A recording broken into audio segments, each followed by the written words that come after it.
P-A-S-C-A-L.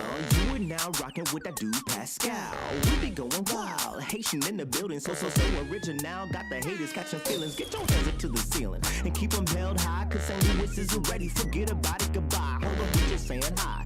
Five somebody, rise up. Weekdays, catch us live, somebody. Let's go. Good morning. Good afternoon. And good evening. Welcome to the Pascal Show. Hope you guys all doing well out there. Hope this show finds you in great spirits, because another day above the dirt is always a blessing. Let's not forget that, shall we? We got some things we got to get into today. There's a lot going on. There's some things that have been popping off on the internet. There's some things that happened right after I got done with my show. Other things was popping off. It was insane. So we got a few things we're going to talk about. This is a much shorter, condensed show because it is Saturday and I got things to do. All right. There's never downtime for this man here. It is what it is. But I got things to do. Okay, so before we get into everything, because this is going to be a kind of a faster show, just letting you guys know. All right, just letting you guys know. All right, so hit that like button down below, crush it, please. Do what it do. If you're watching on these other platforms, please make sure you hit that follow button. Subscribe here on my YouTube channel. Did you know I have a YouTube channel? Surprise. Got a YouTube channel. Got a second channel too, The Pascal Show Clips. Subscribe over there as well. Hit that notification bell on both platforms so you know whenever I go live, whenever I upload, because honestly, it is random. All right? Or whenever there's breaking news, we out here. Okay? So hit that notification bell down below. Hit that join button down below. Become a member. Support the channel if you can. Check out that Patreon if you want to support even further. It's on the ticker down below. Okay. And of course, check out PascalMerch.com. We got some really great stuff over there, PascalMerch.com. We got to get into these things. Like I said, not a very long show today. We got a lot to get into. So, it's not going to be a 3-hour show, but it's going to be, it's going to be a shorter show for sure. All right. But we have got to get into this stuff because there's some really crazy stuff going on. Where they're now saying, this is something I'm still trying to wrap my mind around. This is some weird stuff. But have you guys heard about this? I mean, obviously you see the title down below or up above wherever you're watching this show right here. But Ivanka is wrapped in as a target for a pew-pewing, an unaliving attempt, which is what? Tractor Basil, no, it won't even be 2 hours, guys. Yeah, it's going to be a very short show. But again, I know there's a joke, but still, it's going to be a short show. So again, pretty crazy stuff. Ivanka Trump targeted for assassination by the IRGC, Iran, okay, in twisted plot to avenge president taking out his mentor. This is absolutely crazy, right? Now, a lot of us are wondering, why did Trump suddenly cancel his trip? Because he had plans on seeing his son, Don Jr., get married. Remember, Don Jr. it's Don Jr. That's his boy. That's his baby. Just like Ivanka is his favorite. We already know Ivanka is like his favorite child. All right? She can do no wrong. Ivanka. Right? He loves him some Ivanka, but he also loves him some Don Jr. And he's supposed to be showing up to Don Jr.'s wedding. And guess what? All of that got canceled because of something that was going on. He's on the plane. The plane, Air Force One, is about to take off, and suddenly it just stops. And then he deplanes the plane. We're all wanting to know why. But he's hightailing back to the White House. This was yesterday, everybody.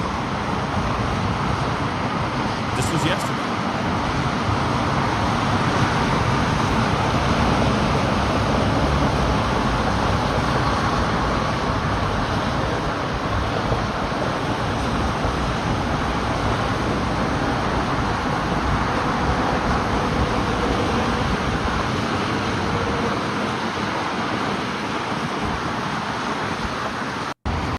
I mean, this is some weird stuff, some weird, shocking stuff. And I'm still trying to understand what the F is going on here, right?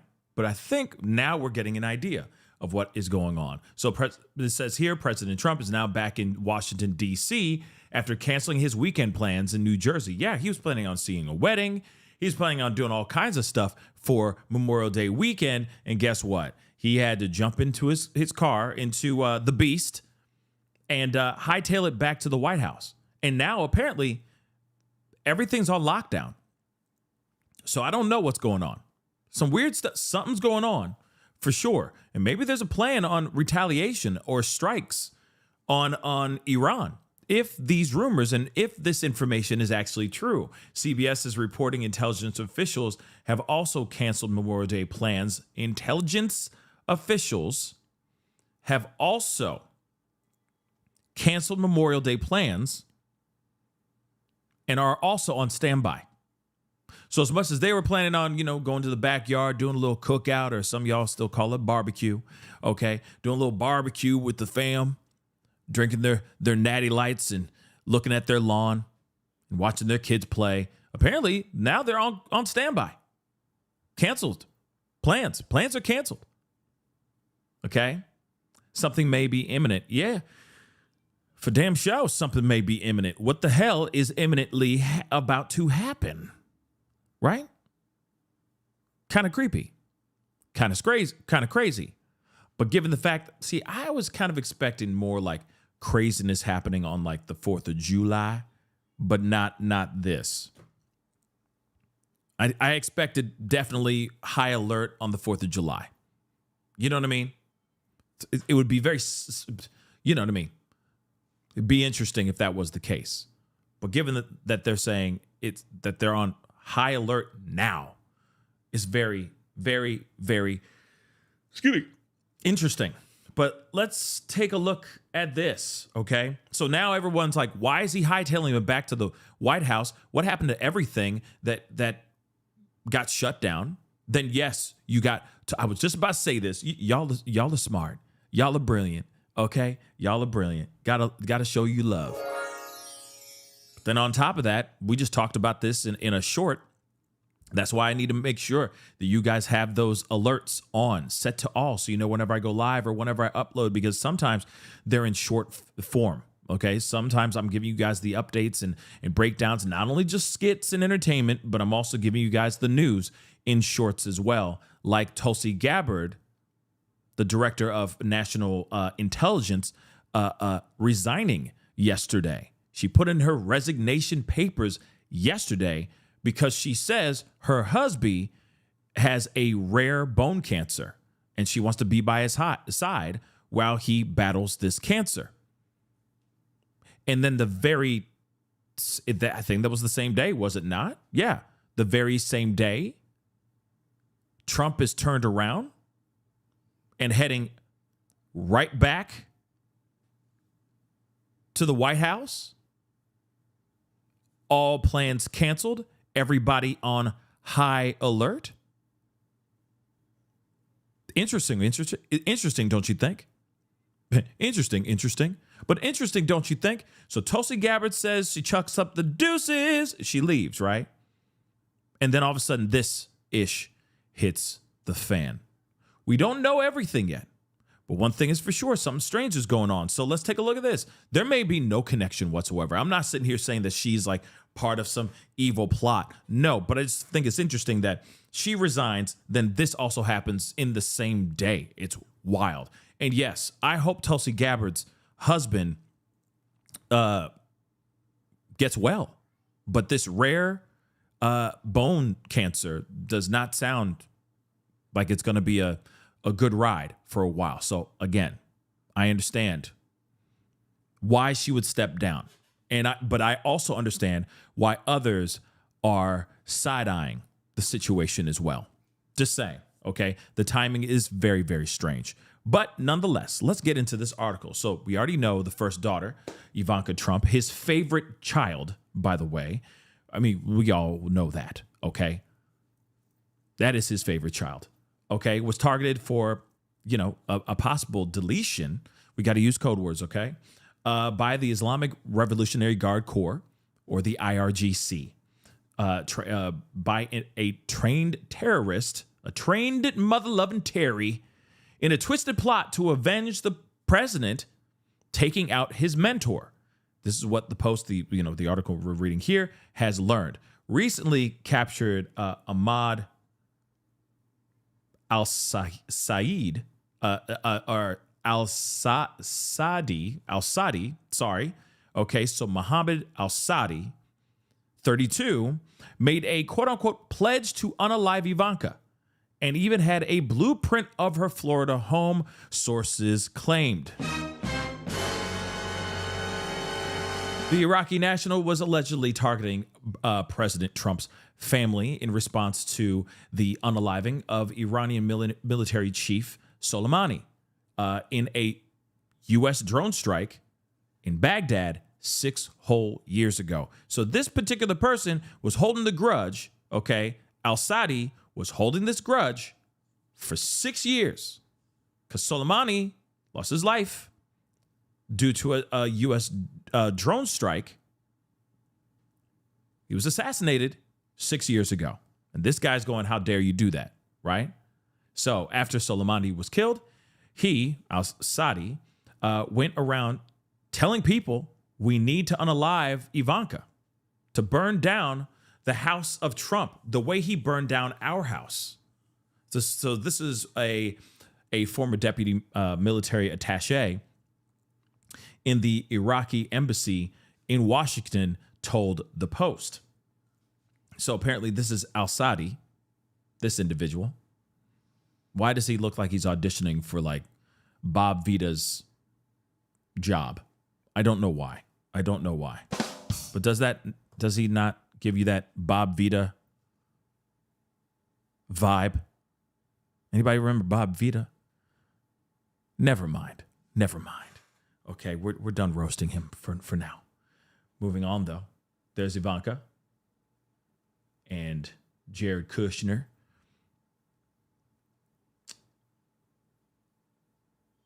So we heard that he had a plan of Ivanka's house in Florida. This is what the source also said. A second source also confirmed that al-Sadi, his plot, like he confirmed his plot to unalive Ivanka. Al-Sadi also posted a picture of a map showing the enclave in Florida where Ivanka and husband Jared Kushner have a $24 million home on X, alongside a chilling threat in Arabic, which translates to, I say to the Americans, look at this picture and know that neither your palaces nor the Secret Service will protect you. We are currently in the stage of surveillance and analysis. I told you, our revenge is a matter of time. Yeah. This guy watched True Lies way too often. Moving on, al-Sadi also is said to be a high-ranking figure in Iraq-Iran terror circles. Arrested in Turkey in May 15th and extradited to the U.S., where he is charged with 18 attacks and attempted attacks throughout Europe and the United States, per the DOJ. He's been behind attacks on U.S. and Jewish targets, including the firebombing of the Bank of New York Mellon in Amsterdam in March, the attack of 2 Jewish victims in London in April, and the pew-pewing at the U.S. consulate building in Toronto also in March, according to the DOJ. So, dear Lord,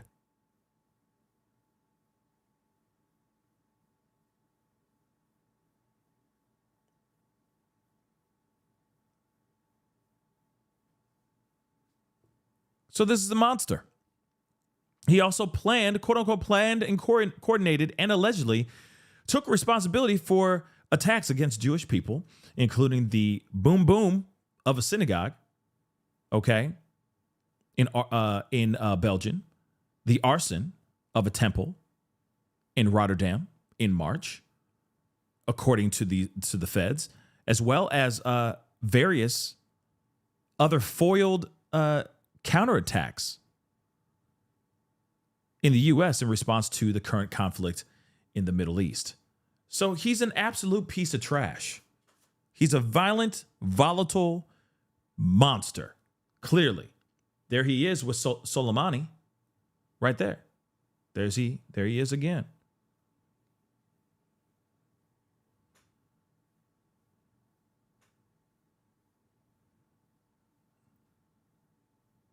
Crazy, right? His barber must be black. I'm just saying. You don't see the lineup? Okay, I'm done. All right. And it's Bob Villa. I'm sorry. Somebody just corrected me in the chat. Okay? Bob Villa. All right.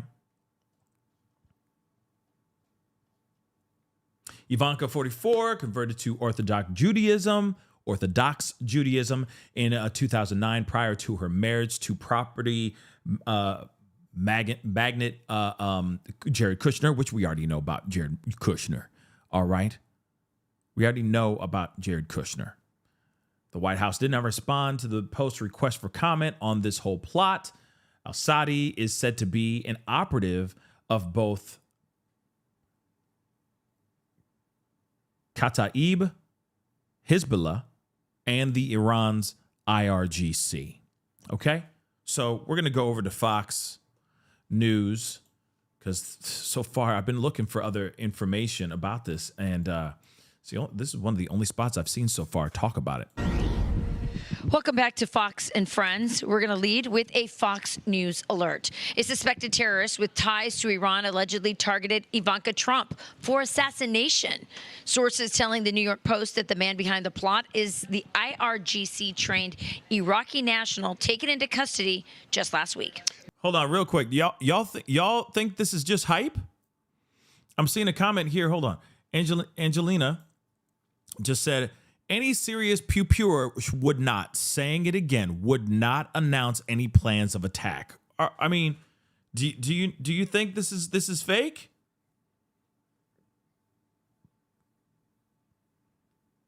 Do you think this is fake? Because let's think about this for a second. And hey, you're entitled to your opinion. If you think this is fake, like the White House Correspondents' Dinner, some people think that was fake, that was all just a fugazi as well. I mean, and the pew-pewing of him in Butler, Pennsylvania is fake. That's on y'all. If that's what you believe, that's what you believe. But at the same time, it would make sense that he would turn into a target, or people that he loves would turn into a target at some point. The fact that it's not Khamenei, okay, not Ayatollah Khamenei, and that it's something that he, spearheaded 6 years ago is kind of a surprise to me. That part is a surprise. I'm going to be real. I'm surprised about that. It's like, damn, he holding that grudge for 6 years? He wants to go after this guy for 6. Damn. All right, then. All right, homie. You see what I'm saying?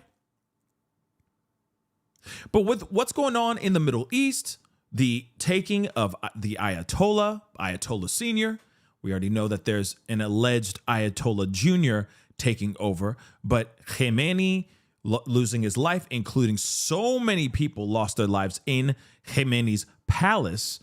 You'd think that the retaliation and this kind of plot to take her out would be in reaction or as a result, a retaliation of them doing what they did in the Middle East just recently, just months ago, right? So again, it's very interesting. So when they were, when he was blazing back down to the White House and all that, I'm like, okay, what could actually be going on here? What is actually true? Could it actually be that, something else is going on? Maybe he's like, F it, we're gonna go after them now. I thought that's what it was. Like they heard about some sort of threat and he was like, F it, we're going back and we're gonna send all the troops over there. You know what I mean? And we're just gonna rip the Band-Aid off. We are literally going to take them back to the Stone Age like we said we were going to do. Right? But then you hear about this plot to take her out, and instantly, I didn't even need to hear who it was and why it was. Instantly, I'm like, oh, okay. It's in reaction to what happened in overseas. Clearly, but they're like, nope. That has nothing to do with the Ayatollah. This has to do with Soleimani. Like, what? Are you what? Oh, okay. This is an old grudge. Oh, dear God. Right? So I get people being like, I get all of us side-eyeing this situation. Okay? I get it. I do. But there's another part of me that's like, well, he's done some things while he was in office just recently that could trigger a whole lot of bad people. So who's to say if they're like, we can't get to him, we could for sure get to all the other people that he loves. You see what I'm saying? But I said my piece. Let us continue. The plot against Ivanka reportedly responds to President Trump killing Iranian military chief Qasem Soleimani. A source telling the Post that the suspect, quote, went around telling people we need to kill Ivanka to burn down the house of Trump the way he burned down our house. Here with reaction is the national correspondent for the Daily Signal, Tony Kinnett. So great to have you out here in India. But here's the thing, though. It's like, okay, you see what, like, you're looking at it and it's like, well, why? Like, why Ivanka? Like, I don't know. It just seems weird to me. Ivanka's not the Ayatollah. She's not Soleimani. You see what I'm saying? So I just don't, is it just a make him suffer? Like, and that's it? I don't know. It just seems, it's just a little odd to me. It's just a little odd to me. I don't think it's fake, though. I don't think that this plot was fake. I think it makes sense. I'm just surprised that has to do with reaction to Soleimani and not because of what recently happened in the Middle East just recently. You see what I'm saying? But I digress. I'm going to let this cook. Indianapolis, Tony. So this is a really wild story involving this Iraqi national who was arrested last week in Turkey. Well, this is an individual who's actually been complicit in either the planning or the execution of a number of terror attacks on Jews and Americans around the world, both in New York as well as Amsterdam. He's also suspected of being involved in a couple of attacks in Belgium. So this is an individual we've been looking for a while. He was just arrested in Turkey on May 15th. And so we're learning, Tony, more a little bit of what this IRGC terror suspect said. He said this as well. I say to the Americans, look at this picture and know that neither your palaces nor the Secret Service will protect you. We are currently in the stage of surveillance and analysis. I told you our revenge is a matter of time. So, Tony, are we at risk of more plots? I think this is a great case in point of the number of attacks that the Iranian Revolutionary Guard Corps, that Islamic fundamentalist group, is willing to go to consistently on the calendar with attacks against Americans, with threats against Americans, both in leadership and general civilian population, with their attacks on churches and synagogues. There is a consistent threat from the Iranians that goes all the way back past Qasem Soleimani, as you alluded to earlier. And I think these threats are going to continue as long as the IRGC is in any way fungible as an organization. All right, Tony, I want to move to this because there's some big news that happened last night. We learned that Tulsi Gabbard, DNI director. Okay, and so what's interesting is that, you know, they talk about the plot to take out Ivanka, and then they just move on. I just find that so weird. And I get it, like the Tulsi Gabbard thing is a big deal too. That's a big piece of information as well. But I do think it's weird that it's just like, okay, yeah, there was a plot to take her out, and then and that's it. It's like, what? Why isn't there anything else? Why hasn't anybody else talked about this? I just find that weird. Even so, like, as I'm looking it up right now,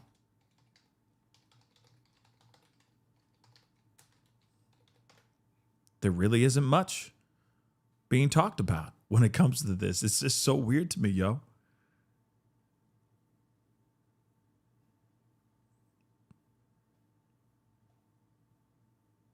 You got you got Newsmax talking about it. Unbelievable. That's all you got. You got Newsmax. You got Newsmax and Fox News talking about this. What's going on?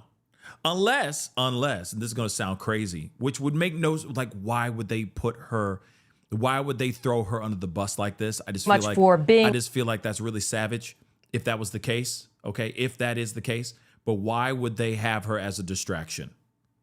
Like as an attempt to be a distraction. You feel me? Like, nah, that's weird. But not many places are talking about this. Real talk. With us, I want to start with some breaking news this evening. There are reports circulating that first daughter Ivanka Trump has been targeted by an Islamic Revolutionary Guard Corps trained terrorist in a revenge plot over the death of Iran's military chief Qasem Soleimani in a U.S. drone strike. The terrorist reportedly spoke of the plot, for which he supposedly had a blueprint of Ivanka's Florida home before his recent capture in Turkey. He has since been extradited to the U.S. So, Waleed, I want to get your reaction on this first. What do you think? Well, first of all, jihadists in general have said that they have targeted the Trump family. I myself, as one of the first foreign policy advisors during the campaign in 2016, there was an invitation coming from Egypt, but from allies. And the campaign was very firm. The invitation was to Ivanka Trump to deliver a speech to women. The campaign was very clear. And I was from that direction. You cannot have her go because the Muslim Brotherhood, the jihadists. And now we have a problem with the Islamic regime in Iran since the assassination, mostly since that time, of the head of the Quds force. So it is very serious when we hear stories or reports about individuals who have been working with the commander who has been eliminated, who have been working with the regime against members of the families. That is a top priority, because by targeting the family, by targeting people who are close to the president or members of the cabinet or anybody who is a decision maker, they are trying to create a chaos. They are trying to create divisions to get and gain time for their regime. So we have to be very careful about that. And I am very happy that this information was unveiled, and then he is arrested. But like, that's the thing. And this, okay, that's Newsmax. Okay. I know some of y'all are gonna be like, that's Newsmax. And I get it. But at the same time, like, those are the only, I'm just trying to show you, like, these are the only two places that I've seen so far where people are actually talking about this. I'm talking about major news outlets actually talking about this. In fact, I'm just going to check one other place real quick. But I find it weird. I do find that weird. You got him turning around and driving back, canceling his whole plans to see his son get married, all these things, right? And then on top of that, you hear a plot to take her out. And it's kind of like, meh. I just find that weird. I figured this kind of thing would be front page news, right? Everybody would be talking about it. But apparently, that's not what we're hearing. Weird. Yeah, it's another threat of epic proportions. I mean, let's be real. Now, if it's real, if it's not, so on and so forth, let me just say this really quick, all right? Whether you think it's real, whether you think it's not real, nonetheless, if someone was out here plotting to take out your loved one, I'm sure you'd drop everything to get over there to protect your own. If you had the abilities and the resources to protect your loved ones, you'd do everything you could, right? But yeah, it's just such a strange case. Such a strange case. And I'm hoping that we find out more information soon. Because you know what? If they were planning on doing something to Ivanka, that means that they were planning on doing something to somebody else too. Let's just keep that completely real. Like that they had plans on maybe Don Jr. In fact, he's getting married this weekend. Maybe this is the weekend that he has a little bit more security around him. In fact, everybody within the Trump clan should be on high alert, and their security personnel should be, double its size. You see what I'm saying? So again, that's interesting. Nonetheless, that's very, very interesting. Now, okay. This is something that I've been wanting to talk to you guys for a little while now. And this is going to take a little bit of time because there are things about this particular case that I find very, very crazy. There is a girl. Hold on. Let me just make sure I get this stuff up here. Hold on. Okay. There is a girl by the name of Mackenzie Sharilla. And what's really wild about this particular case is that it is taken over. Okay, let me explain. This case. Hold on. I'm just trying to get a still of this girl. Okay, here we go. Now, she don't really look like this no mo. Okay, I don't know if you know about this Mackenzie Sharilla case, but I just watched, just like last weekend, I watched this documentary called The Crash, okay, where this at the time, teenager from Ohio took her car that had her boyfriend and her boyfriend's best friend in the car, and she basically barreled this car straight into a brick wall, taking the life of everybody in the car except her. So the two boys lost their lives, Dom and Davian, if I have the names correctly.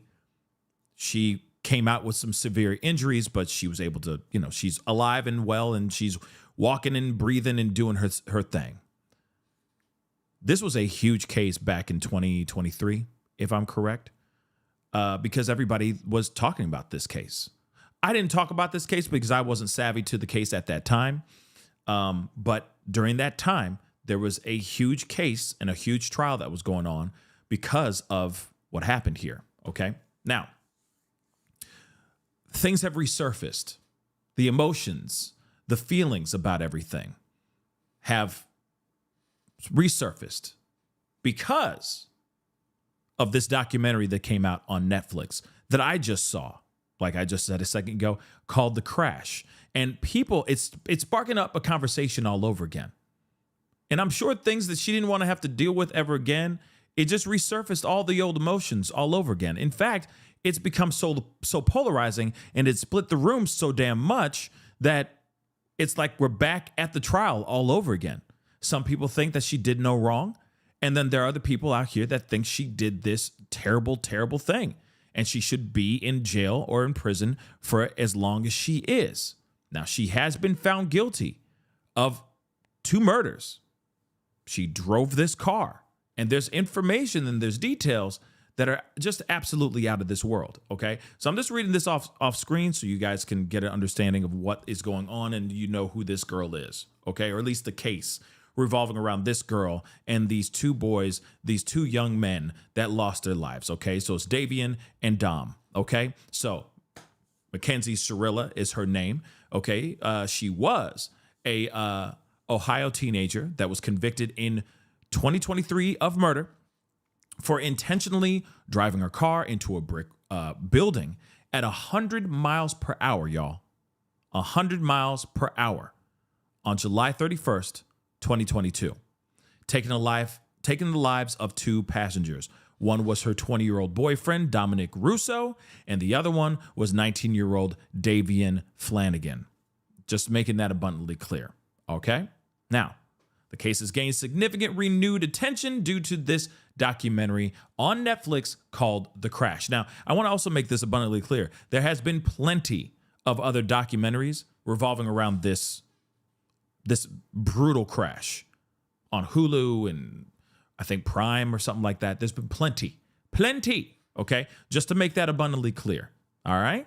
Just so you know. Now, so I'm just reading this off the off the side here really quick, okay? So the incident itself, on the night of the crash, Shirilla was driving a sedan, a Toyota Camry, if I'm correct, or a Toyota Corolla, whichever one. Toyota four-door car, okay? Through an industrial park in Strongsville, Ohio. Surveillance footage captured the car turning normally and shortly after accelerating to 100 miles per hour before slamming directly into a brick building.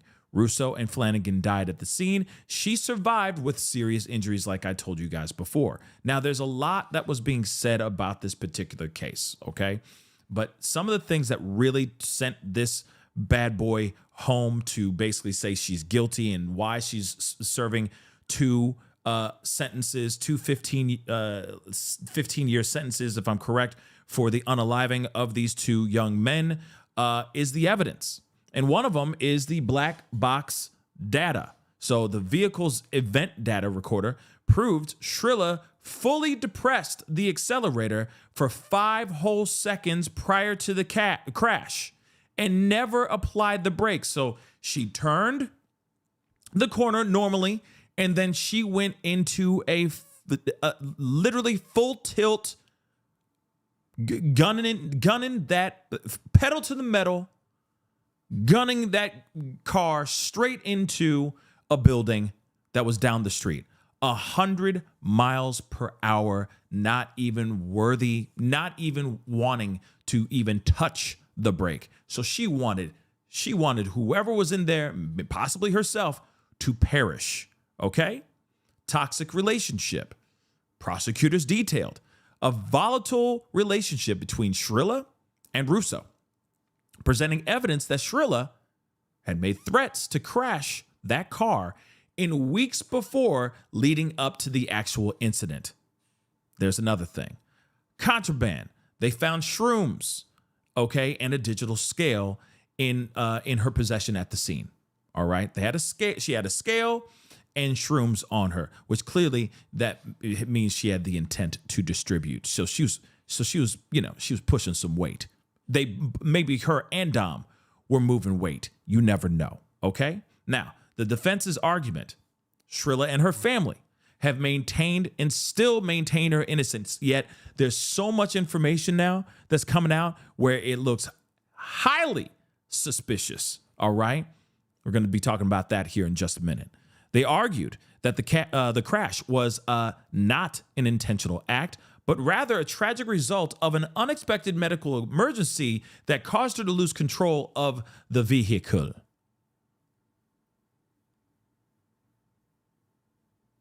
Yeah. So suddenly out of nowhere, she says, "Oh, I've been diagnosed with this medical issue." That she never was diagnosed with that issue before, but it would cause her to just basically have no control over her body. This very rare condition that she suddenly out of nowhere is diagnosed with.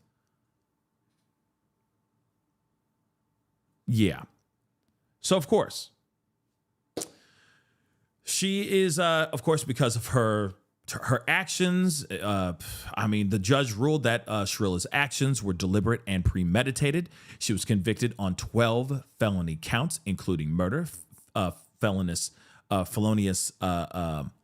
assault, and aggravated vehicular homicide. She's currently serving a sentence of 15 years to life in prison at the Ohio Reformatory for Women, with her first parole hearing eligibility scheduled for September 2037. So she's going to be in there for a good minute. Another 11 years, at least. Okay? Just so you know. All right? Now, this is just a breakdown, a quick breakdown of what was going on, and the trial itself, what she did to these two men, and all that. It's absolutely crazy, because if you watch the documentary, and I get it, okay, the documentary, only shows one side of the story. In fact, I disagree, because if you watch the documentary, there are things that even her parents are saying. You're like, word? You really? Whoa. What kind of parents? That's interesting. Y'all are interesting parents. Y'all. Oh, okay. Y'all see what we The PC word is we all call you progressive parents. Y'all progressive. That's what that is. Because we could say some other things, but that would come off mean now, wouldn't it? But if when you see the show, when you see the documentary, that you see both sides, they're telling both sides of the story. You can walk away with your own conclusion to this whole situation, right? Now, here's the thing. It's just how the parents of Mackenzie are talking about certain things. It just seems a bit off. It just seems a bit off, just to me. And I get it. There's going to be a bias to your child. Why? Because in your mind, your child can do no wrong. She's an angel. You know what I mean? She can do no wrong. She's an angel. And that's exactly the vibe I'm getting when it comes to his parents, okay? Or coming to her parents. She could do no wrong. And if she does something wrong, we're going to try whatever, in any way, shape, or form to get her out of the situation.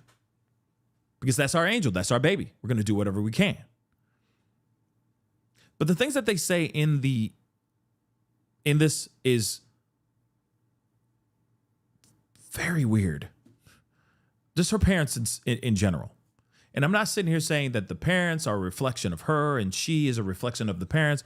But, I mean, it kind of yes and kind of no. Just saying. Now, when you see more information, it's just a very interesting situation. The things that they show that she does after the car accident, after she is a little bit more well, right? She's a little bit healed. She can move around. She could do whatever she can, right? The things that she decides to do on Halloween, rather than, I don't know, choosing not to do what she did for Halloween, I don't know. I think that optically, it looks very, very bad when you're dressed up and you're like dressed up like in a very gothic kind of dead type of way. You're dressing up to be, trying to be cute, still trying to make content and all that, trying to stay relevant in your social media sphere. It seems a bit callous and tone deaf. And it shows to people in the outside world looking in that this is somebody who doesn't really care about what they've done. Doesn't matter if she was sitting there going like, I'm grieving, I'm in pieces while she's doing this content. She literally was making this content while her boyfriend is cold in the ground. And grass hasn't even grown on his burial site yet.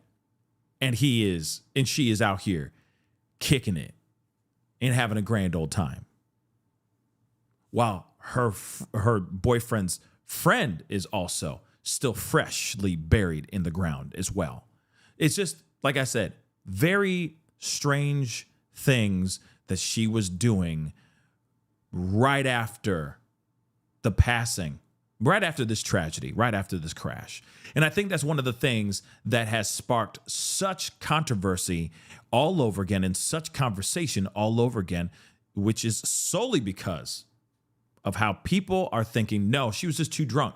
Or no, she was under the influence, man, and that's why this happened. It was an accident. It was an accident. Let this girl be. Or there's other people being like, yo, she is a monster. She needs to be locked up for what she did, right? So again, it is a very interesting case. So we're gonna go over to we're gonna see some Jesse Weber, okay, and take a listen to some of this. And of course, I'm gonna speed this up because we got a lot to cover in a very little amount of time. But I do find this to be very interesting, very fascinating. And of course, if you're wanting me to deep dive into this a little bit more, I'll probably put a poll in the chat to see what you guys think, because this is going to kind of be a light peppering glance into this case. Okay. The newly released documentary about the case of Mackenzie Sharilla and the crash that killed her boyfriend and another passenger has skyrocketed to #1 on Netflix. And as more people learn about this tragic case and more about Shirilla and her family, the fallout has grown. From Mackenzie's dad being suspended from his job to claims that her first on-camera interview didn't match up with how she was acting behind bars, and a very revealing jail phone call, we are taking a closer look at what we've learned since the release of the crash. Welcome to Sidebar, presented by Law and Crime. I'm Jesse Weber. Hell on wheels. That is what then 17-year-old Mackenzie Sharilla was called back in 2022 when investigators say she intentionally drove a car into the side of a building in Strongsville, Ohio, killing her boyfriend, 20-year-old Dominic Russo, and his friend, 19-year-old Davian Flanagan. And before I even get into what is happening right now with this Netflix documentary and the fallout, the reaction, the criticism, the blowback from what Shirilla was saying on tape, I just got to put all of this into context for you, okay? So crash reports that were submitted by experts revealed that Shirilla was going nearly 100 miles per hour with no sign of braking when she slammed the car into a brick wall. The Toyota Camry was seen on several cameras in the area before the crash on July 31st, and one actually caught the moment of impact, and it is just horrifying. Give you an idea of this, a 911 call from a passerby came into dispatch at around 6 a.m. Take a listen. There's a car that smashed up against the building. I didn't go up to it because I was on my motorcycle. I didn't know if I'd get stuck, but they ran the curb. I can see they smashed the sign and hit the building. The car's crashed. What law enforcement saw when they got to that scene was awful. Duty. Radio. This car's split in two. Radio, there's an occupant inside.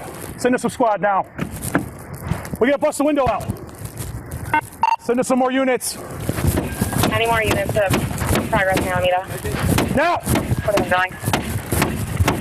31 Swan up. 60 on Westwood, on the 3 on Alameda. This is not a fresh accident either. She's been here for a while.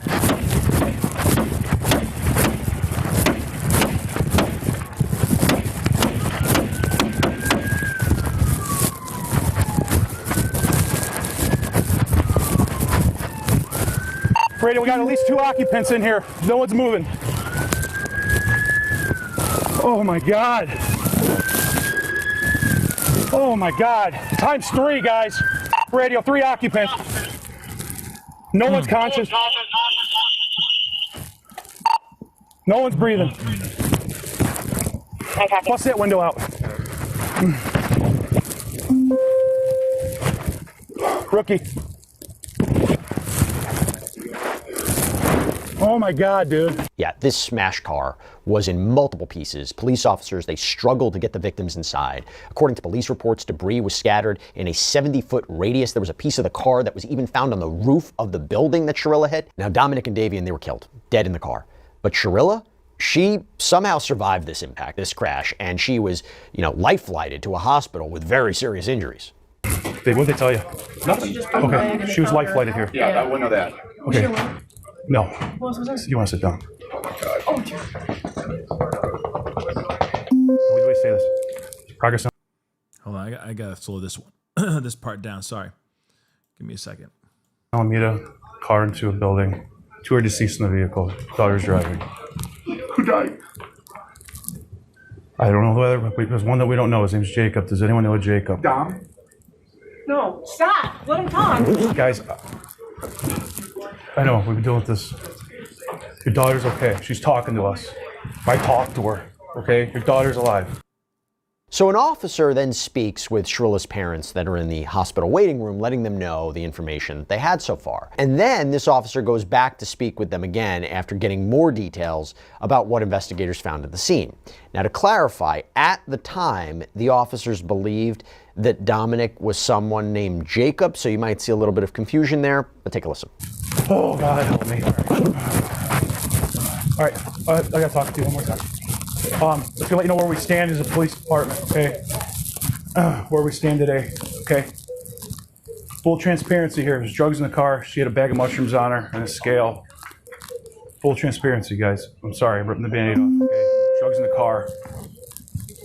It's a mess, okay? We're not gonna do anything with the blood draw or anything here, but it will probably be subpoenaed, just so you guys know.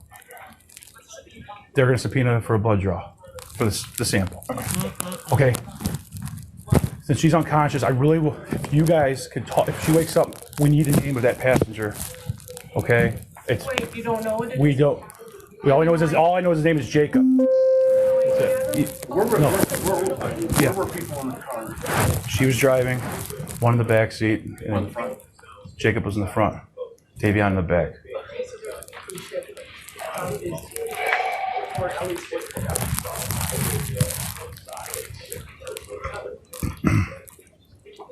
You're the parent. I mean, you have the right to know. This is serious.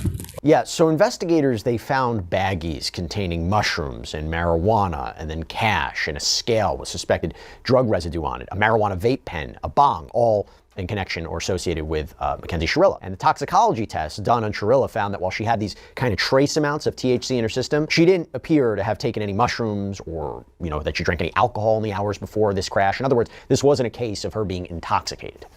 And me and him were the first ones on scene to discover. She was awake but not awake, so she was like back In and out of consciousness. She'll be fully extracted from the vehicle by FD. I know she has a severe leg injury. But like I said, she was speaking. Okay? And she had her seatbelt on. Yes. We had to cut it off to get her out. Stop. Yeah, that probably saved her life. 100% saved her life. She had a seatbelt on. Oh. I don't believe the others did. Oh my God. I mean, like, man, imagine just being on the receiving end of this information. This is just absolutely crazy. And again, the fact that the way that they are trying, I don't know, it's the end result for me. What happened is terrible, and justice needs to be served. Because I do truly think that, no, this is not some medical issue that she had. I do think that there was substances that were involved in this situation for sure that, made her make a decision that she shouldn't have made. But there's also, you add a very volatile relationship between her, a very toxic and volatile relationship, young relationship that she was having with Dom, okay? Then you have substances being put in there. And then she's behind the wheel of the car. Let's not forget her rage issues too, which is something that you hear and learn about in the documentary. And it's displayed throughout all social media. It's insane the stuff that the kind of relationship and the kind of dialogue that they were having with each other, right? Between her and Dom. Pretty volatile stuff.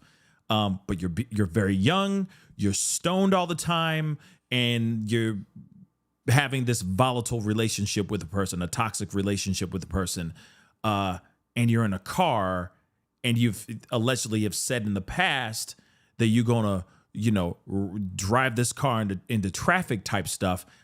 Yeah, this is all very, very bad.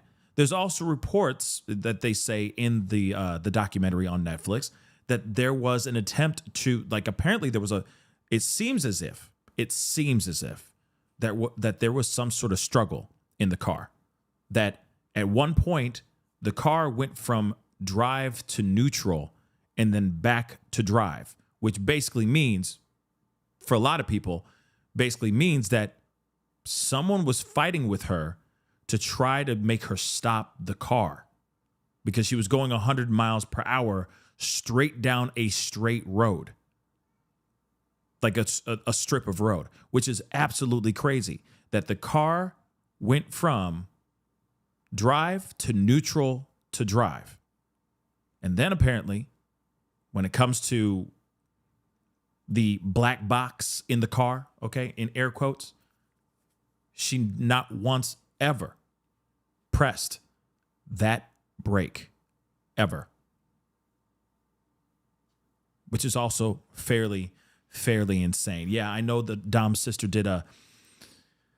she has a podcast, and I think she did a podcast right after the episode premiered, on Netflix. And then she said, this is my side of the story, and there's things that they missed, and there's things that she was saying in the interview because she, spoiler alert, Mackenzie does do an interview in the documentary as well, which is just it's wild. It's like I said, it's just very wild, and it's hard to think, oh, she did this maliciously. But then you watch it and you're like, oh, she may have done this maliciously. It's crazy. You just got to see it for yourselves, y'all. It's a crazy documentary, which obviously is causing a lot of people to be, this is causing a lot of people to feel some type of way. Okay. It's like if Karen Reed, oh God, I know I just said, I know I said a word that's going to trigger people,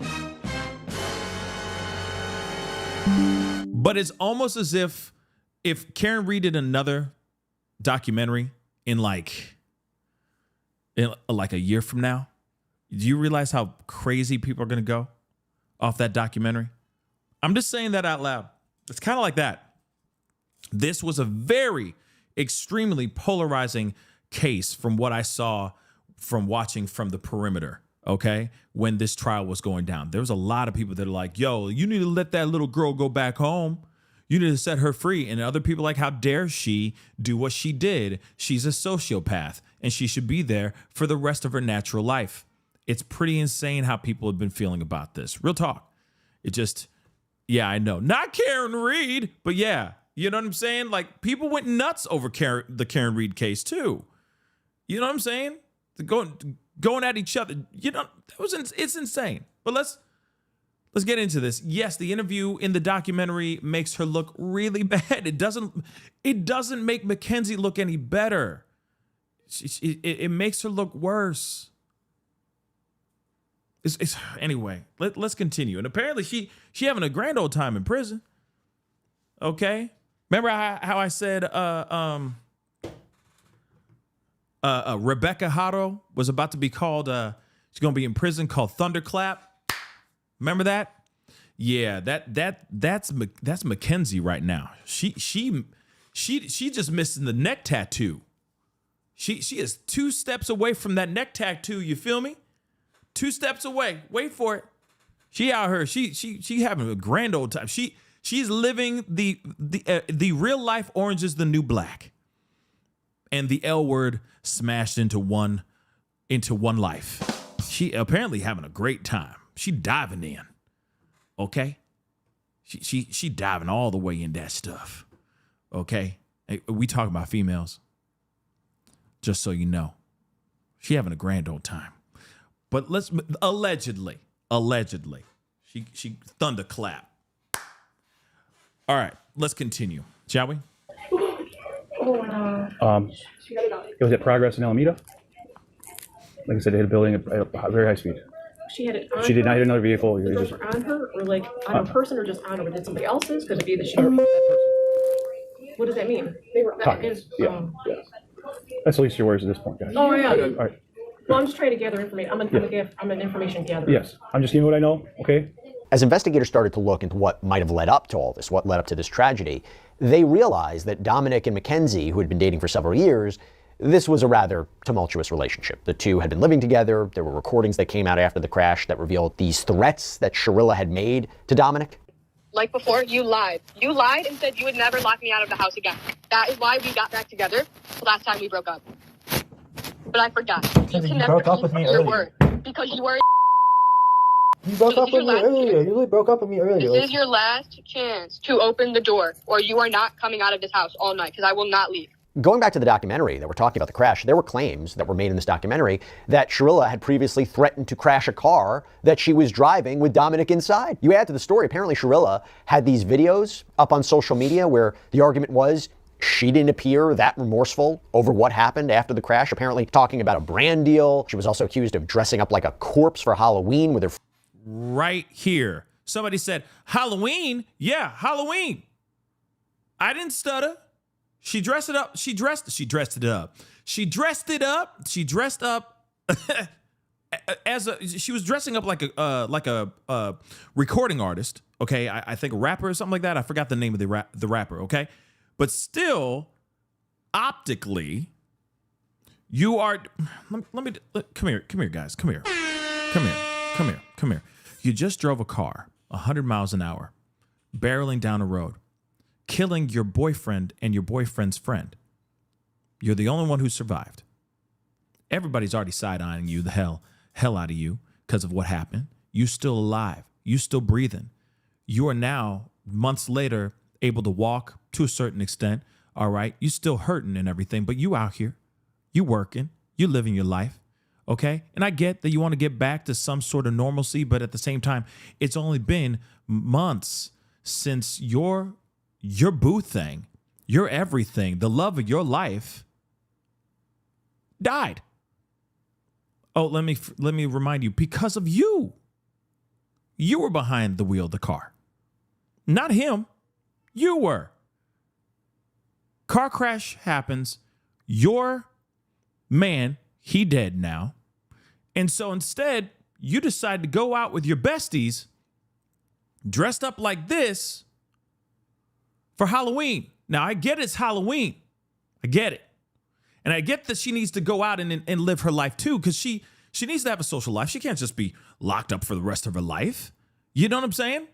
But at the same time, when everybody and their mama's looking at you, all I'm trying to say is that you could have gone out to that Halloween party, but maybe dressed up as a little Bo Peep. Maybe an angel. A superhero. A nurse. A nun. Anything else besides this. Oh, here's the other thing. Maybe not post all of that stuff all over social media, especially when you're supposed to be mourning the death of the love of your life. Do I need to say any more? I think you guys got the memo. You got the message. You see what I'm saying? This is so tone deaf. And this is the evidence that they presented in trial. You realize how bad this looked? Again, I get it. She's young. She wants to be fun and have fun, blah, blah, blah. But you're telling me that the parents are going to be like, baby, hold up, time out. Whoa, hold up. Baby, what are you wearing? First off, let me just say that too, okay? Let me just say this really quick, okay? Papa, okay? Any girl dads out there, okay? Let's just talk about that for a second. You're going to let your child walk out like that? I get it that she was living with her man. She was already being a grown woman at that point. She's independence, right? Miss Independence. I got it. But now she just ran her car into a wall and everybody and their mama side-eyeing the hell out of her. This is not the time to try to be sexy and cute. This is not the time. So girl dads out here, you already know how everybody's looking at this. They're already side-eyeing the hell out of the situation. Girl dads, mamas, you could sit for a second. You could sit, you could chill. Okay, you do a lot of heavy lifting. Shout out to y'all. Shout out to y'all. Thank you so much for the heavy lifting. All right. Girl dads, let me just ask you something really quick. All right. You're going to let your daughter walk out with all the circumstances, with all the situation, the whole situation right now. You're going to let your daughter walk out like that? You're going to let your daughter walk out like that? I'll answer for you. Hell to the no. Hell no. You're not doing that. You'll be like, baby, I'm sorry. I love you. I know. Can't you just wear something you had last year? Honey, put on it. You're not going out like that. I'm just telling you. All right?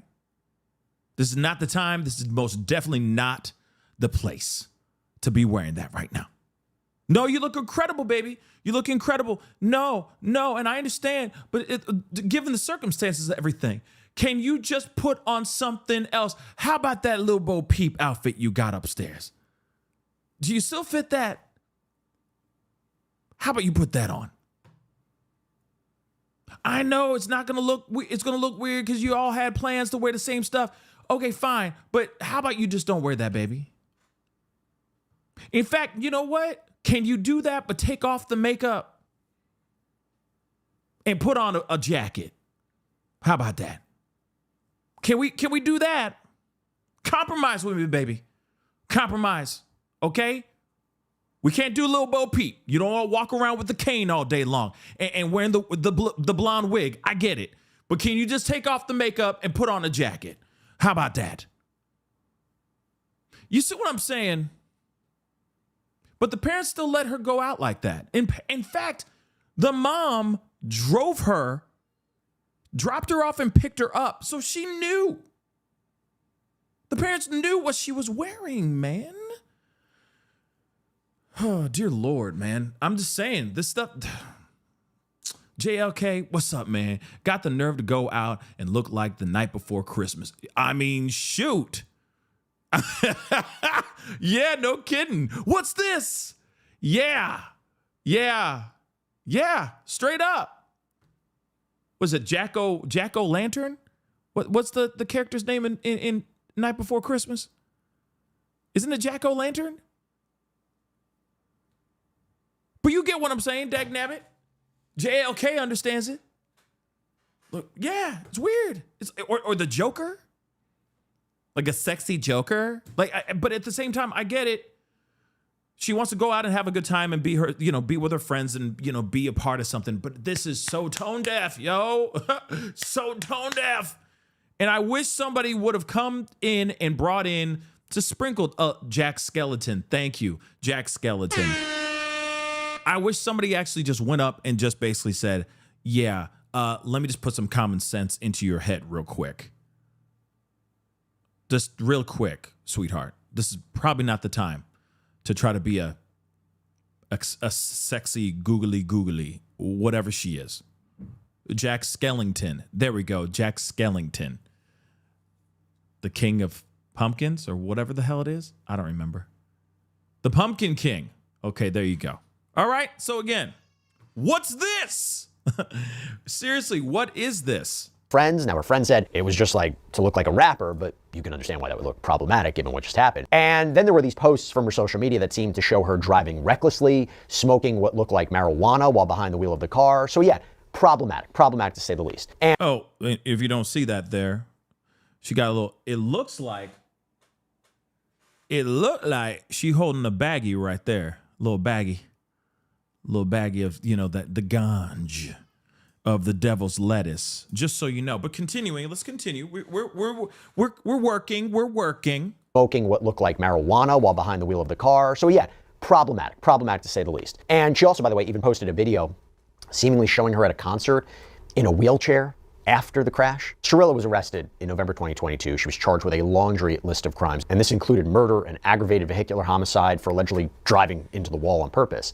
And interestingly, a key piece of evidence against Shirilla, which prosecutors talked about at trial, wasn't even featured that much in the Netflix documentary, because prosecutors had argued that there was cell phone data that showed Mackenzie in the same area as the crash days before.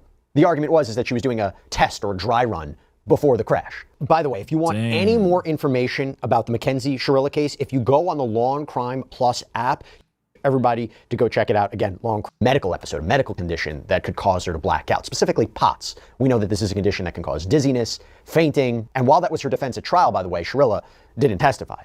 And by the way, going back to what happened when she was arrested, she seemed shocked that she was being taken into custody, and so did her parents. What happens now? What am I doing? Okay, well, Mackenzie's 18, so...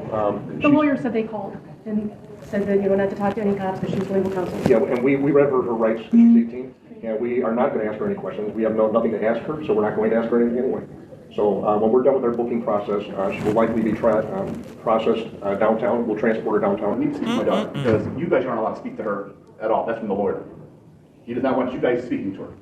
And I can get him on the phone. He can tell you that over the phone if that works, or I can go in and tell her not to open her mouth. How you guys did this on the weekend is just, all you have to do is go, hey, there's a warrant for her. We would have brought her right down here with no problem. It's just unbelievable. I mean, she's 18. So the warrant was issued today, so we executed it today. The warrant wasn't issued earlier. We even made a phone call, couldn't you? You had your creeper out in front of my yard watching. So she can't take any, she's an adult, she can't take any phone calls right now. She'll be transferred downtown. Okay. I don't know when. Service just called advice. She'll be transferred downtown. Okay, well, I still need to speak to my daughter, so she understands not to say anything to you guys. Okay, and I don't know about the phone. We'd have to ask about that.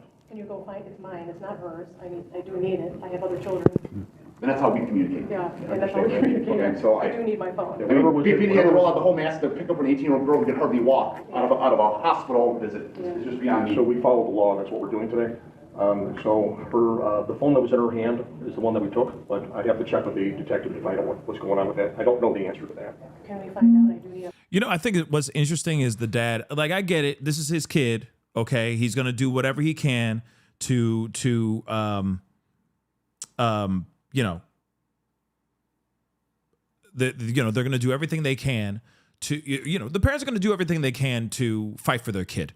There's nothing wrong with that. My problem with this, though, is that nothing's going to change. You can complain to whoever this individual is. I don't know if he's he's clearly an officer, right? A plainclothes officer. You can complain to him all day long. It's not going to change anything. It's not going to be like, you know what, sir? You're right. It was wrong for us to take your daughter on the weekend and not go and get her on the first day. First break of dawn on Monday. You're right. You know what? In fact, we're going to give her back to you. It's not going to change anything. You can sit there and complain all you want, but it's not going to change the fact that she is being looked at for taking the lives of these two men, these two young men. I mean, that's it.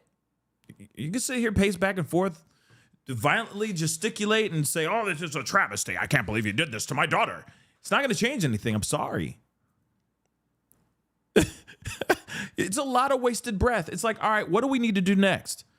She's in jail. There's nothing we can do about this. Okay. Yeah, jail is not IHOP. It is what it is. She is being alleged of doing something.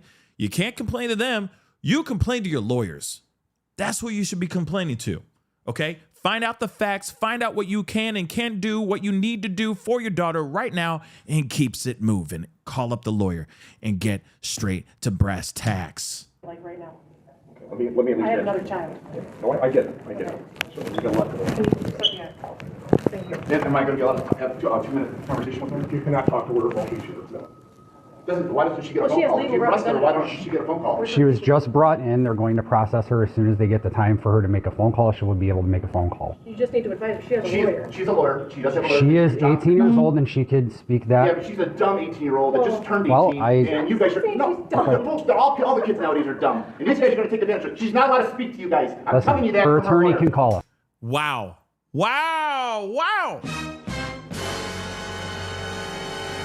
Listen, the only reaction I have is this. If she didn't do anything wrong, why are you so hell-bent on trying to get to her to tell her to shut up? Here's the other thing. She's 18 years old. It's a wrap. She's not a minor anymore. Legally, she's considered an adult. So if she had done this and she was arrested when she was 17 years old, this would be a different story. But she did this, and she was arrested after turning 18 years old. It is what it is. And the fact that the dad is like, well, she's a dumb 18-year-old. It's like, well, yeah. I mean, she did something very bad. But it sounds like it could have been premeditated, right? That premeditation. That's what it sounds like to me. Possibly. But what say you? The dad is just angry. And I get it. It's his daughter. He's going to do whatever he can. But, he's frustrated because she made very not so great choices. It's a very dumb choice she made. Taking the life of somebody is stupid. It wasn't out of self-defense or anything. So, yeah. The wife is like, she's not dumb. And it's like, yes, she is. All these kids nowadays are dumb. Because he's angry. And I get it. But she's 18. The only thing you can do is hope she doesn't start yapping. But why are you so worried about her yapping if she didn't do anything wrong? You feels me. Don't ask her any questions. She's not allowed to speak to you. Now, something else that wasn't or didn't appear to be addressed in the documentary. Do you really think that she was within earshot? Hold on. Hear that again. Questions. She's not allowed to speak. I want to speak to you guys. I'm Listen, telling you that. her from attorney lawyer. can call us. Don't ask her any questions. I want to speak to you. He can ask her any questions. If she decides, if she goes in there and says, I want to speak to my lawyer, then yeah. But if they walk in and she starts talking and she doesn't say anything about, I need my lawyer, I'd like to speak to my lawyer, then it's done. She doesn't need a guardian present. She is a woman now. That's it. That's it, y'all. Let's continue, though. Leave the hospital to go to Dominic's funeral. And according to investigative reports, officers at the hospital for another case, they were approached by a sergeant who told them about Shirilla's, I guess you would call it, attempted leave, attempted escape. It says, quote, Sergeant Doyle stated to us that Mackenzie Sharilla came to Metro Health as a juvenile, but while she was being treated in the hospital over the course of several days, she had a birthday and turned 18, thus making her an adult. One night before the night of Dominic Russo's funeral, she tried to escape and leave the hospital. He stated that the police were called to her room to intervene. While he was in the room, he stated he spoke to Mackenzie Sharilla's father, who called them. The sergeant stated that her father, Stephen Shirilla, stated to him that they cannot allow their daughter to leave the hospital. Sergeant Doyle stated to him that she is an adult and they cannot physically keep her there at the hospital if she wanted to leave because she was now an adult. Sergeant Doyle stated to us that Mr. Shirilla stated to him that they had to keep her in the hospital, quote, because she already tried to kill herself and she killed those two boys, and, quote, they can't allow her to leave the hospital because she's suicidal. Now, that is really interesting because there had been speculation that Mackenzie Sharilla was trying to end her own life when she crashed the car but survived. But that information came to police kind of secondhand. So they interviewed Sergeant Doyle to set the record straight. And as it turns out, some of the details kind of got muddled during this, game of law enforcement telephone. So take a look. We're dispatched to Mackenzie Sharilla's room. Can you tell me about that day? So we were dispatched up to the room for a disturbance. Once we arrived upon the room, she was upset that with her dad. So I was in the room with her and her dad. And if I recall correctly, her mom was in the room too.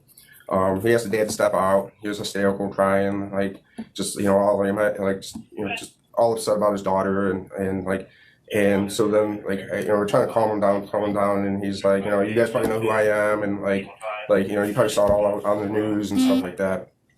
So, and he's like, at one point in the conversation, he's like, I feel like my daughter needs a psych evaluation, and and he's like, because she's not thinking clearly, and blah blah blah.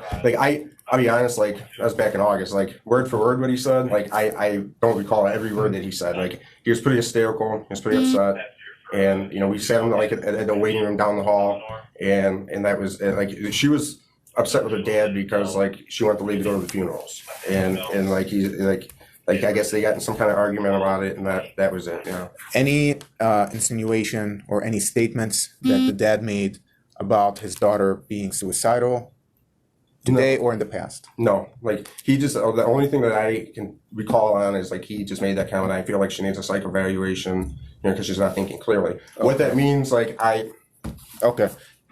Yeah. So it's open for interpretation, basically. Mm-hmm. He did not kind of go on to explain. And I said, did you guys ever charge that, charge out that, female yet from that crash? And call on is he just made that comment. The one guy's just no, not yet. Kind of saying it's coming soon. So I said, yeah, we had a little interaction with the dad. I said, I pretty much told them the same thing I told you. But at the end of it, I said, I'm I said I heard that she intentionally did it. Meaning, I heard that she intentionally did it through other law enforcement source. Gotcha. So. Okay.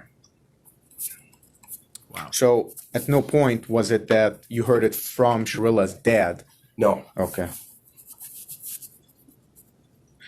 Can I ask who you heard it from? I was at a party, and there was a bunch of cops there, and there was a third party. Okay. Was it SPD officers? No, it was the other officer that knew. It was a kind of third party. Third party, so just cops chopping it up. Yeah. Okay. And so, at no point in your conversation, just to be clear, did you say that Mr. Shirilla told you my daughter needs an eval because she tried to kill herself and in the process killed the two boys?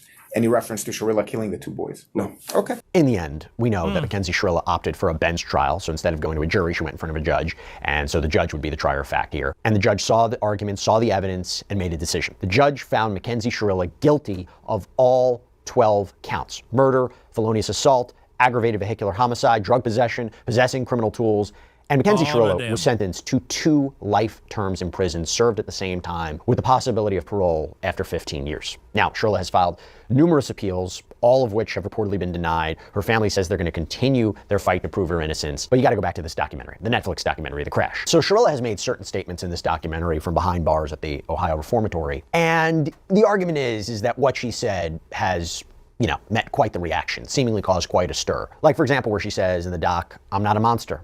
I'm not saying I'm innocent. I was a driver of a tragedy, but I'm not a murderer." She also said that regarding Dominic, we would have probably been married by now. We argued, we got back together, we broke up, we got back together. It was rocky, but it was good. We were in love. And again, she would say she doesn't remember anything from the night of the crash, saying, quote, "I remember turning on the street, and then I'm waking up in the hospital the next day, and my whole life is shattered." Now, we've heard Shirilla speak before about her actions, and we heard it during her sentencing hearing. In case you haven't seen it, take a look. Is there anyone else? I would like Mackenzie to address the court. Mackenzie, you don't have to speak if you don't want to. It's up to you. Okay? You can sit if it's more comfortable, whatever's better for you. The families of Dom and Davia, I'm so deeply sorry. I hope one day you can see I would never let this happen or do it on purpose. I wish I could remember what happened. I'm just so sorry. I'm heartbroken. I love Dom and Davia. We were all friends and Dom was my soulmate. I wish I could take all your pain away. And I'm so sorry. And to my family, thank you for the support and all the love you guys give. Thank you for fighting for me. I love you all so much.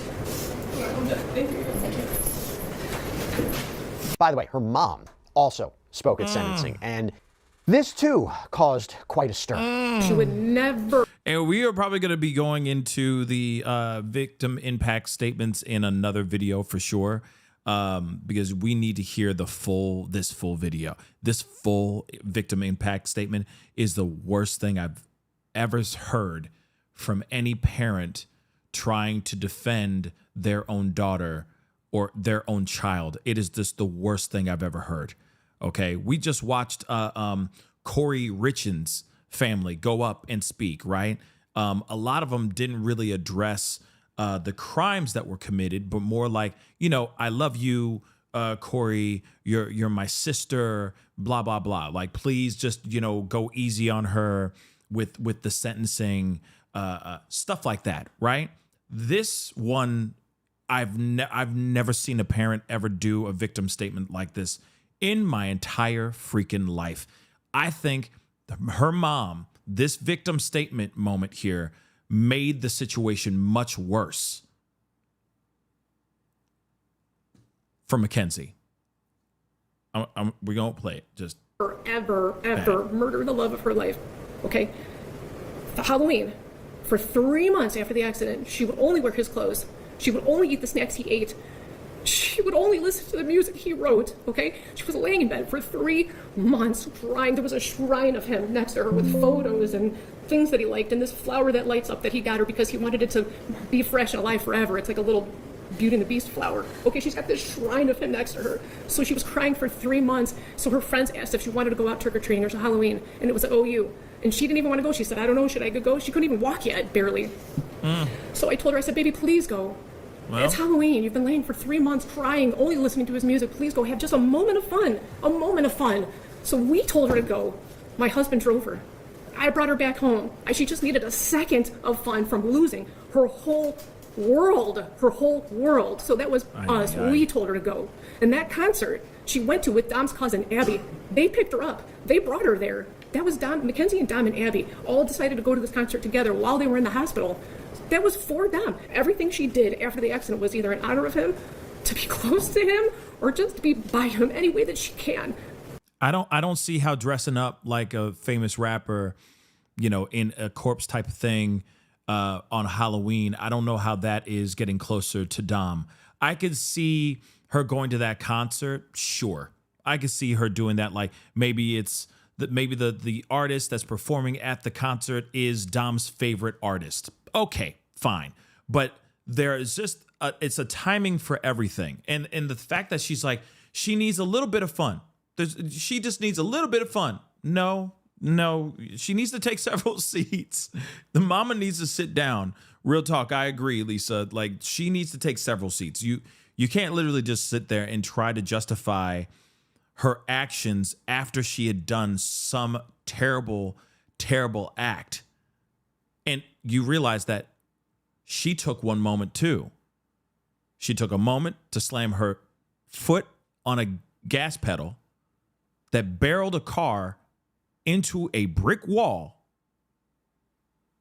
that took away a multitude of moments for the likes of Dom and Davian.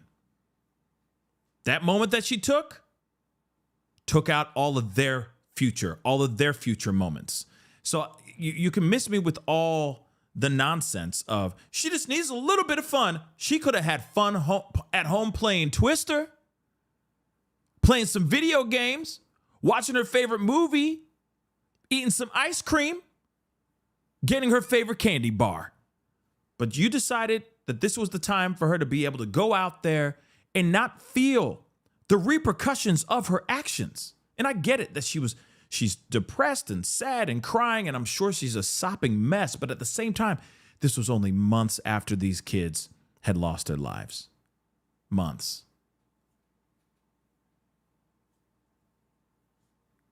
I'm just saying. Moving on.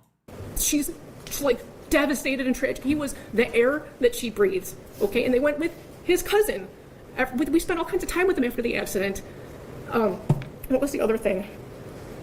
I'm hearing an awful lot about your daughter. I'm not hearing very much about the two dead people. Dominic, okay? I'm asking you for leniency because this was a tragic accident that she does not remember. And Davian, he's a new friend. And I'm so sorry. What does that mean? His life is worthless? Yeah, no. No. Man, no. God, no, not at all. You're pissing off the judge. Like, it's so,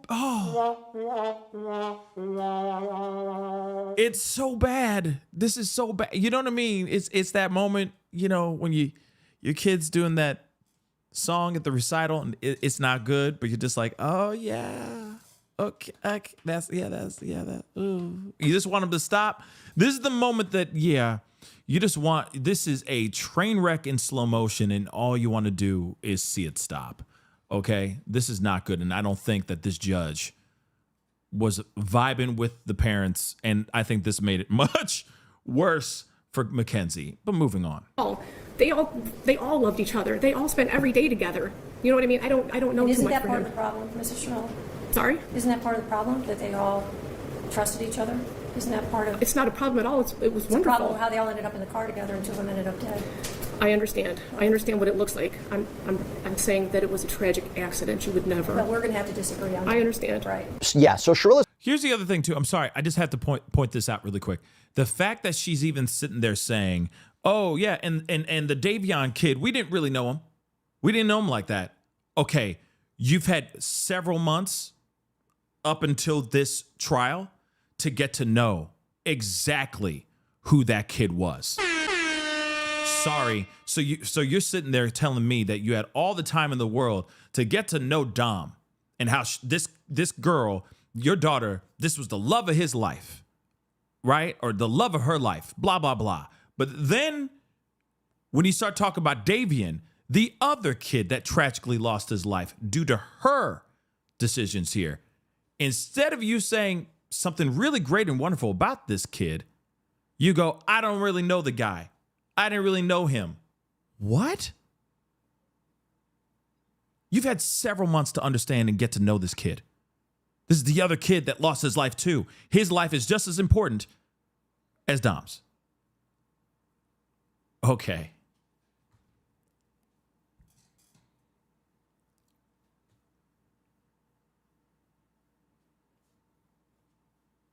Parents, Natalie and Steve, they were both part of this documentary too, and that decision and their comments have caused backlash. For example, Steve Shirilla worked as an art and digital media teacher at a school out in Cleveland. It's called Mary Queen of Peace School. This week, it was reported he was put on administrative leave. This is according to Cleveland 19 News. The school administrators reportedly sent this email to parents that said, quote, "Dear Mary Queen of Peace School parents, families, and guardians, we're investigating allegations made on social media that one of our teachers has demonstrated poor judgment. Upon learning of the allegation, the school acted immediately and placed the teacher on administrative leave. The investigation is ongoing. We want every parent and family to know that the safety, well-being, and trust of our students remain among our highest priorities. We take all student concerns seriously and are committed to responding promptly and responsibly whenever concerns are brought forward. While we are limited in what we can share during an active personnel investigation, please know that we are reviewing the matter and will provide additional communication as appropriate. We appreciate your continued support of the Mary Queen of Peace School community." Now, Steve spoke with TMZ Live after his suspension, and according to him, the diocese that oversees the school had been just inundated with complaints about his participation in this Netflix show, this Netflix documentary, and especially his comments about marijuana use by teens, because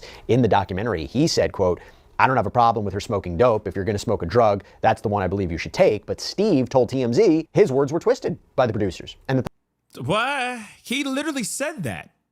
They didn't cut it and chop it up and you should take, no, there's no problem when you smoke weed. You know, it's not like that. It's not one of those compilation things. He literally straight up said, if you're going to smoke weed, that's the thing you should smoke. That's what he literally said. the filmmakers had condensed hours and hours of footage and interviews down into just a few sound bites that it was taken out of context. He claims he had no idea that his daughter had allegedly been using marijuana while driving, and had reportedly said if he had known, he would have had a huge problem with it. And then, to be clear, there's a lot of backlash after this documentary premiered that has been leveled at Mackenzie Sharilla's parents, because one commenter on Reddit wrote, "Her parents are villains also for not disciplining this petulant child. Her temper tantrums were allowed to flourish unchecked, and the result is an out-of-control adult who cannot manage her feelings. Those parents are still making excuses for their bad parenting and her murderous behavior."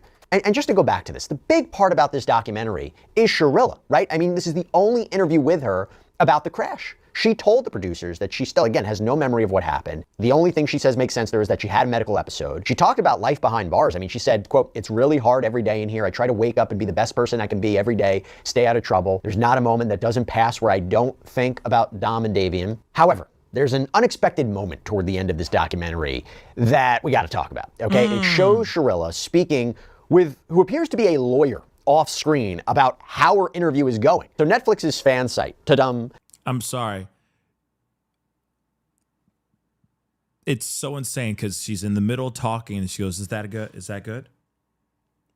Because, you know, I don't want to come off like, you know, like I don't care. Like literally, she just cuts in between the questions and she's talking to her lawyer off camera. She's worried about how she's being perceived rather than just telling people the truth.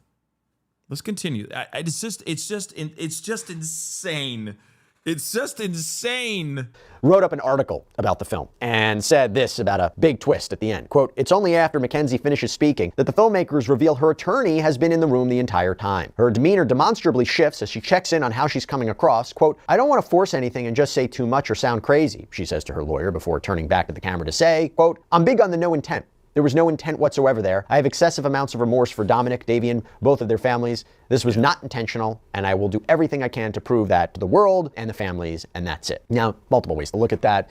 Some could say maybe she's manufacturing how she's coming across. Another way could say, look, she's making a statement. Of course, she's going to consult with her lawyer. But when it comes to how Shirilla maybe really is acting behind bars, who's the real Mackenzie Sharilla? So we are getting an insight from somebody who apparently spent some time with her behind bars. Also, and of course, that is something that we're going to be talking about here in the other show.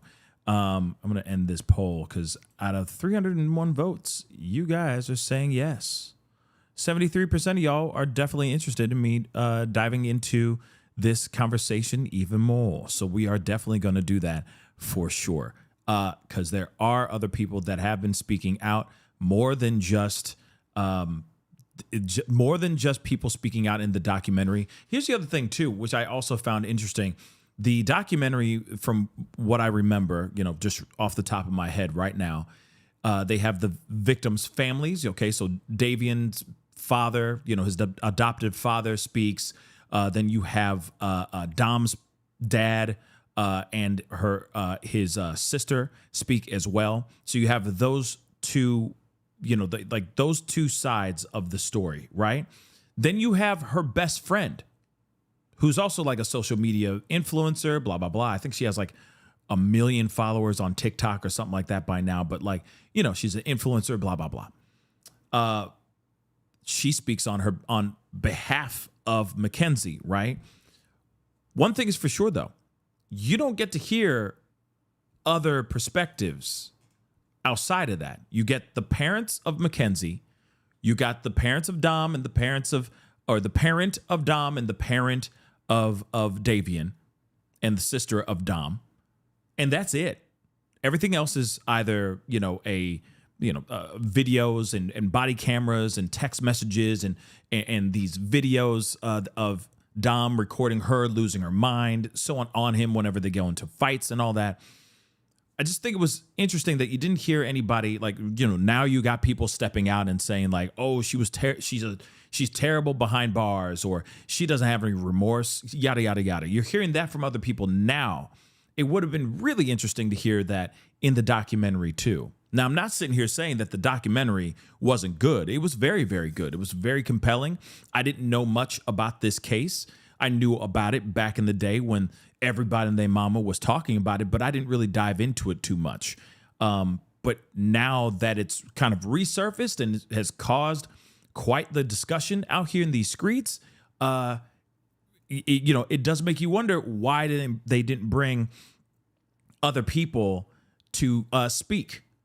There was like the adopted sister of Davian that spoke as well. But, like I said, there was like a peppering of these particular people, and it would have been nice to see more.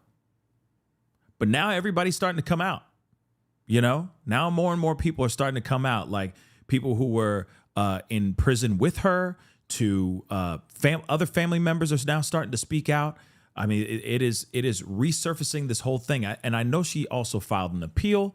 She tried to, she's trying to run this case back again. But it's been denied. So it's a very interesting case, and we're definitely going to be doing more of a conversation. And I'm going to ask you guys, do you think that this is a situation where she was just a spoiled brat and she did something because she was brought up, never really fully feeling the consequences of her actions? Or do you think that this was a big, huge mistake and it was an accident and two people lost their lives in a most horrific and tragic of ways? What do you think? Definitely make sure you comment down below, okay? But I'm going to have to wrap up the show right now. So that is the show. I appreciate all y'all for being here. Like I said, we're going to be diving into it more in the next show for sure. We will definitely talk about this more for sure. It's a fascinating case. It's a tragic case, but it's also very fascinating. Did she do this maliciously? Or did she do this? Or was this an accident? That remains part of the discussion. So please, guys, before we head out, hit that like button down below. Crush it, do it to do. Hit that reaction button if you're watching on these other platforms. If you are watching on these other platforms, make sure you hit that follow button. Follow. Subscribe right here on my YouTube channel. Go and check out my second channel, The Pascal Show Clips. Subscribe over there as well, please and thank you. Don't forget to hit that notification bell on both platforms so you know whenever I go live, whenever I upload, because it is random. Hit that join button down below, become a member, check out my Patreon, and of course, check out PascalMerch.com. PascalMerch.com, we got some really great stuff over there, so go check it out, baby.